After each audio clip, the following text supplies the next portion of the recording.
ان کا خواب تھا کہ ہم پاکستان میں انصاف کے ساتھ رہیں اور ایک دوسرے کو ہم برداشت کریں. سیاست سب کا حق ہے، میں پہلے بھی کہتے آیا ہوں، لیکن سیاست کی آڑ میں اگر کوئی ہماری شہداء کی یادگاروں کی تذلیل کرتا ہے تو ہم اس کی مذمت بھی کرتے ہیں اور اس کو کبھی حق بھی نہیں دیں گے.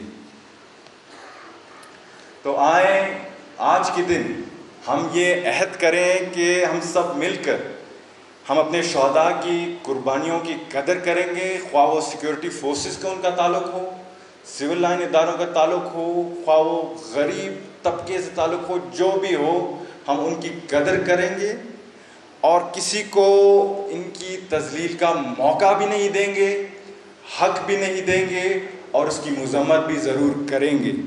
اور ہم پاکستانی قوم ہیں، ہم ہر قسم کی سازش کے سامنے چٹان کی طرح کھڑے ہیں اور اس کا ضرور مقابلہ کریں گے.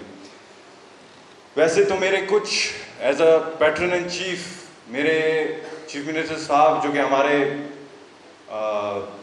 مہمان خصوصی تھے وہ نہیں آئے، لیکن ہمارے یہاں عبید گورگیج صاحب بیٹھے ہیں جو کہ نمائندگی کر رہے ہیں بلوچستان گورنمنٹ کی. تو سر ہمیں آپ سے کچھ ڈیمانڈز ہیں جو کہ ہمارے شہداء کی فیملیز کے ہیں. سب سے پہلا ڈیمانڈ تو یہ ہے کہ ہمارے پیاروں کو، ہمارے شہداء کو انصاف دیں. کچھ ایسے بھی ادارے ہیں، آرگنائزیشنز ہیں، بلیک لسٹ ہوئے ہیں، بھول بھی کی ہے کہ انہوں نے ہمارے شہداء کو شہید کیا ہے، ان کا خون بہایا ہے. تو ہم چاہتے ہیں کہ فی الفور طور پر ان کے خلاف ٹھوس اقدامات اٹھائے جائیں. اس کے علاوہ ہم انصاف چاہتے ہیں. ملٹری کورٹس کے تحت جنہوں نے ہمارے شہداء کی یادگاروں کی تذلیل کی، ہمارے شہداء کی تذلیل کی، ہمیں فی الفور طور پر انصاف چاہیے. دوسرا ڈیمانڈ ہمارا جو کہ میں سمجھتا ہوں کہ پنڈال میں یہاں ہال میں بیٹھے ہر بندے کا یا والد یا والدین کا خواہش ہے، کیونکہ سر چیف منسٹر صاحب آج یہاں نہیں آئے ہیں، لیکن میں ان کو بتانا چاہتا تھا کہ جب آپ کسی کے ہمدرد نہیں بنتے تو درد آپ سے اور آپ درد سے کبھی جدا نہیں ہوتے. تو یہ آپ بالکل ان کو سمجھائیں بھی اور ریکویسٹ بھی کریں. تو شہداء کے خاندانوں کے لیے ہمارا دوسرا ڈیمانڈ یہ ہے کہ ہم چاہتے ہیں کہ ان کے لیے فلاح و بہبود کے لیے اقدامات اٹھائے جائیں. کیریئر کاؤنسلنگ پہ ان کو توجہ دینی چاہیے، ہمارے لواحقین کے بچوں کو ان کے لیے اسکالرشپس فراہم کرنی چاہیے. جیسے حال ہی میں وزیر اعلیٰ صاحب نے پیپلز پارٹی کے اس میں بے نظیر شہید شہداء اسکالرشپ کا اعلان کیا. تو ہم چاہتے ہیں کہ ہمارے جتنے بھی رجسٹرڈ ممبرز ہیں، جتنے بھی ممبرز ہیں، ان کو بھی آن بورڈ لیا جائے. اس کے علاوہ ان کا جو قانونی، میں سمجھتا ہوں کہ کچھ ایسے ایشوز ہوتے ہیں ان کو فی الفور حل کیا جائے، جیسے کہ لوکل کا ایشو ہو گیا، آئیڈینٹی کارڈ کا ایشو ہو گیا، یا جو کہ ان کے لیگل کام ہیں ان کو آپ سب ڈی سیز کو یہ پیغام دے کے وہ فی الفور حل کریں.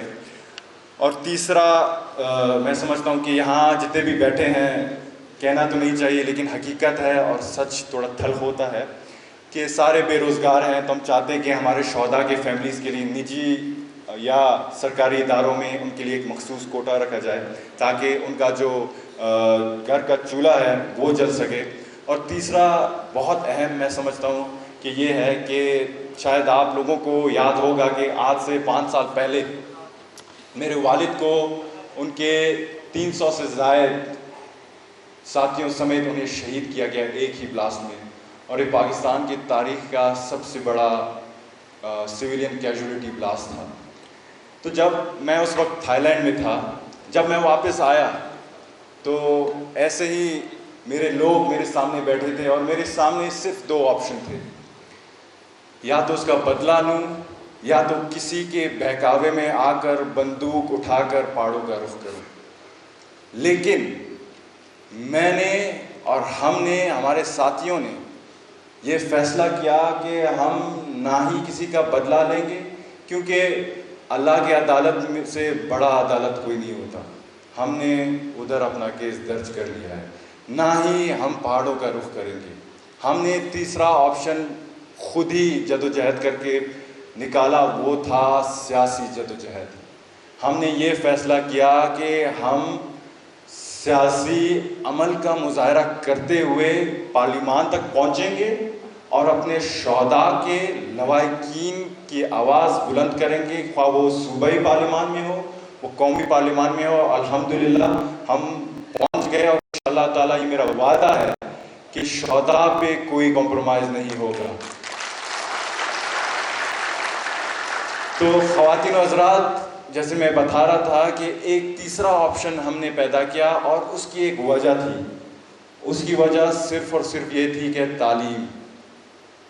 اگر میں خدا نہ خواستہ بندوق اٹھا کے پہاڑوں کا رخ کرتا تو میرا بھی قبیلہ ہے، شاید میرے پیچھے بھی میرے قبیلے کے 10 نوجوان بھی بندوق اٹھاتے، لیکن ہم ان نوجوانوں کے ہاتھوں میں بندوق نہیں قلم دیکھنا چاہتے ہیں. تو ہم آپ سے ریکویسٹ کرتے ہیں، ہم آپ سے یہ ریکویسٹ کرتے ہیں کہ ہمارے شہداء کے فیملیز کے لیے ایجوکیشنل انسٹیٹیوٹس میں مخصوص کوٹا رکھا جائے تاکہ وہ پڑھ کر آگے بڑھ سکیں.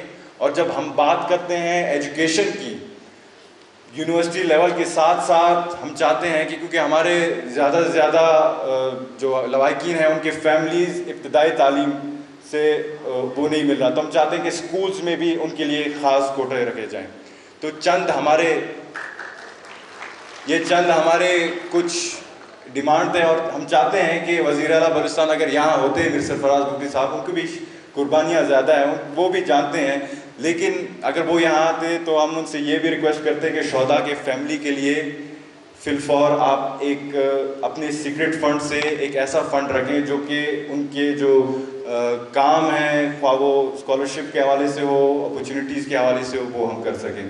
تو انشاءاللہ تعالیٰ آج ایک بار پھر آپ لوگوں کا بہت شکریہ، ہمارے پارلیمنٹیرینز کا، ہمارے سینئر جرنلسٹ کا، فورسز کا ہم قدر کرتے ہیں. اور انشاءاللہ تعالیٰ پاکستان ہمارا ملک ہے، یہ ادارہ ہمارا ہے، اور انشاءاللہ تعالیٰ ہم آپ کے ساتھ کھڑے ہیں کیونکہ ہم درد سمجھتے ہیں. میرا بھی والد شہید ہوا ہے، میں آپ کا درد ضرور سمجھوں گا اور آپ کے ساتھ ہر قدم پہ، ہر صفحے پہ شانہ بشانہ رہوں گا. بہت شکریہ. پاکستان زندہ باد.